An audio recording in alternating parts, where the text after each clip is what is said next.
Me llamo Marina, tengo 38 años y vivo en un pequeño pueblo del Donbass llamado Novolugansk. Aquí las mañanas huelen a pan recién hecho y las noches a carbón húmedo y hierba mojada. Trabajo en un pequeño kiosco de farmacia cerca del correo. Mi esposo, Oleg, trabaja en la central térmica, y nuestro hijo se fue hace 6 meses a estudiar a un instituto en Kharkov. En casa todo parecía en orden, la comida lista, la ropa lavada, las cortinas cerradas. Pero en medio de tanta estabilidad, algo dentro de mí empezó a apagarse. Me sentía invisible, atrapada en la rutina de ser solo esposa, madre y vendedora. Oleg llegaba cansado, comía su sopa, encendía la televisión y se dormía. A veces pensaba que ya ni recordaba el color de mis ojos. Mis únicas distracciones eran los días de mercado. Allí me sentía libre, viva. Me gustaba vestirme con un poco más de cuidado, ponerme ese abrigo que marcaba la cintura y los zapatos de cuero con hebilla. Caminaba entre los puestos y notaba las miradas, algunas rápidas, otras descaradas, pero todas me recordaban que aún era una mujer. Un día apareció Anton, mi nuevo vecino del piso de arriba. Se había mudado hacía poco con su esposa desde Gorlovka. No era guapo en el sentido clásico, pero tenía una mirada seria y unas manos seguras. La primera vez que nos cruzamos fue junto al ascensor. Yo cargaba una bolsa enorme de patatas y harina, y él, con voz tranquila y educada, me ofreció ayuda. Subió la bolsa sin esfuerzo mientras yo subía adelante, sintiendo su mirada detrás de mí. En la cocina, cuando guardaba las compras, lo noté apoyado en el marco de la puerta. Sus ojos se movían despacio, observando mis gestos. Una de las pequeñas piezas de mi blusa se había abierto, y no tuve prisa en cerrarla. Lo miré por encima del hombro y sonreí. Él bajó la vista y se marchó. Después de eso empezó a pasar más seguido. Pedía azúcar, una herramienta, decía que el cerrojo no funcionaba. Siempre amable, siempre correcto, pero sus ojos hablaban otro idioma, y yo también lo entendía. Una tarde me atreví a usar un vestido nuevo, de color polvo, suave como la piel. Salí como si fuera al mercado, pero no iba al mercado. Lo vi en la entrada del edificio. Él murmuró algo, yo sonreí y pasé rozando su hombro. En el ascensor, en el reflejo del espejo, pude ver cómo me miraba, luchando contra algo que no sabía nombrar. Al día siguiente llamó a mi puerta, dijo que tenía una toma eléctrica rota. Lo dejé entrar. Yo llevaba una camiseta de algodón, shorts de terciopelo y calcetines. Nada provocador, pero tampoco inocente. Mientras él trabajaba, yo lavaba una taza en el fregadero, el cuerpo inclinado, el cuello descubierto. Sentí su respiración detrás. Marina, dijo, y su voz temblaba. Me giré lentamente, lo miré a los ojos y susurré, no hagas tonterías. Él negó con la cabeza, pero ambos sabíamos que la tontería ya estaba ocurriendo, solo que en silencio. Salió sin tocarme, dejando solo el aroma de su piel mezclado con polvo y algo indescriptible, como un presentimiento. Pasaron días, empezó a llover. El pueblo se vació, los gatos se escondían bajo los bancos. Una noche, mientras el sonido del agua llenaba el aire, escuché un golpe suave en la puerta. Abrí. Era él, con el abrigo empapado, sosteniendo una pequeña bolsa. ¿Tienes una cafetera turca? La mía se ha estropeado, dijo sin mirarme. Sonreí. Claro, pero el café tarda más de lo que crees. Entró, se quitó el abrigo, y bajo la tela húmeda su camiseta marcaba el contorno de un cuerpo real, imperfecto y fuerte. Mientras preparaba el café, él se sentó en silencio, observando. El ambiente se volvió espeso, el olor del café se mezclaba con el de la lluvia y algo más cálido. ¿No te parece que jugamos un juego peligroso?, pregunté, apoyando la mano sobre la mesa. Me lo parece, respondió sin moverse. Y aún así vienes, dije. Y tú, aún así, abres la puerta, contestó él. Sonreí. La tensión se volvió casi visible. Le hablé despacio, él me escuchaba sin apartar la vista. En sus ojos había algo entre deseo y miedo. Cuando se levantó para marcharse, le dije suavemente, la próxima vez, ven sin excusas. Cerré la puerta y quedé allí, descalza, con la huella de su presencia ardiendo en mis manos. Esa noche el sonido de la lluvia se mezcló con mi respiración. Y por primera vez en mucho tiempo, me sentí viva. Desde aquella noche, algo cambió dentro de mí. Ya no miraba las mañanas con la misma calma. Cada sonido, cada paso en la escalera me hacía estremecer. No era miedo, era anticipación. Oleg, mi esposo, no notaba nada.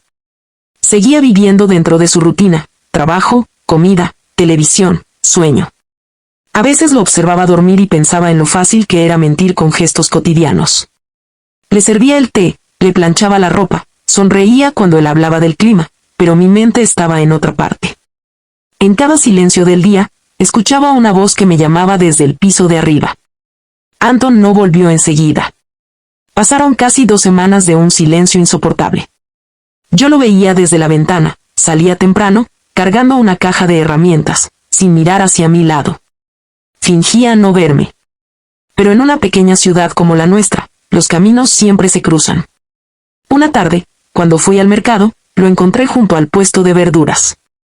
Me saludó apenas, con una sonrisa discreta. «Hace frío hoy», dijo. «Sí», respondí, evitando su mirada. «Y sin embargo, sigues llevando ese abrigo ligero». Su voz sonó más baja, más firme. Sentí el rubor en mis mejillas. «Tal vez me gusta sentir un poco de frío», contesté. Desde entonces, todo se volvió un lenguaje de gestos, una mirada desde el balcón, una puerta entreabierta, una taza de café que aparecía en mi ventana.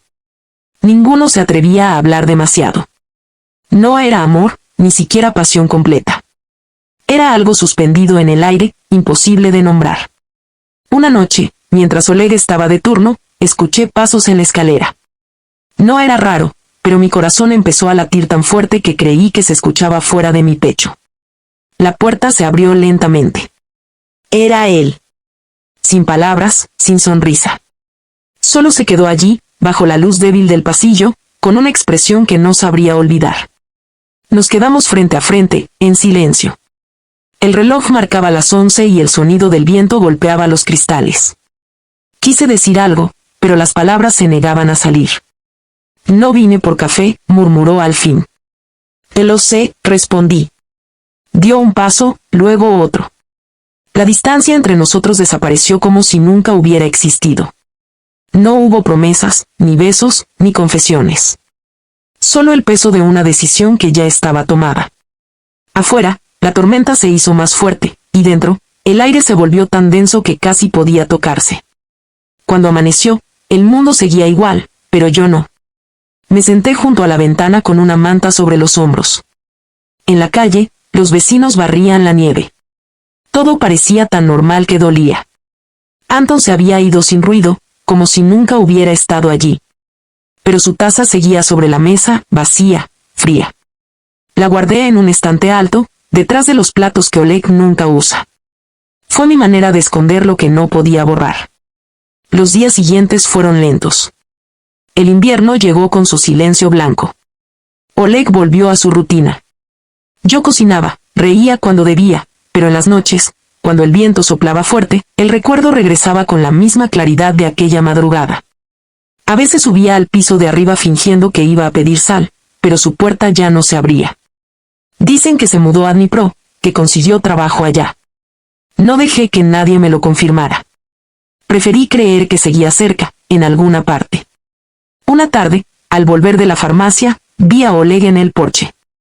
Estaba sentado, mirando una taza de café entre sus manos. No era la suya. Era aquella taza, la de Anton.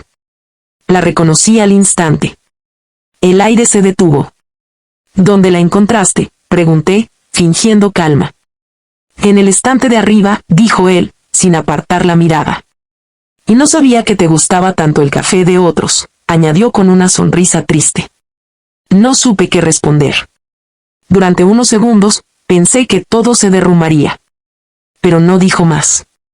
Solo se levantó, me dio un beso en la frente y entró en la casa. Esa noche no hablamos. Ni al día siguiente.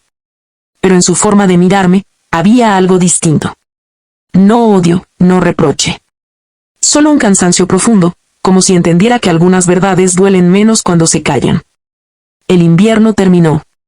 Las calles se llenaron de barro y el aire olía a humo y pasto nuevo. Oleg empezó a salir más, a quedarse con los amigos después del trabajo. Yo seguí en la farmacia, vendiendo medicinas y escuchando las historias de otros. Nadie sospechaba nada. Y, sin embargo, cada vez que servía café, sentía que en el vapor se escondía una sombra. Nunca volví a ver a Anton. A veces creo que fue solo un sueño, una ilusión que vino a recordarme que aún respiraba. Pero en las noches tranquilas, cuando el viento pasa entre los árboles, escucho el eco de una voz que dice mi nombre, y el corazón me responde, suave, tembloroso, como una herida que nunca cierra. Así aprendí que el silencio tiene precio, y que hay cosas que, aunque se olviden en los labios, se quedan viviendo para siempre en la sangre.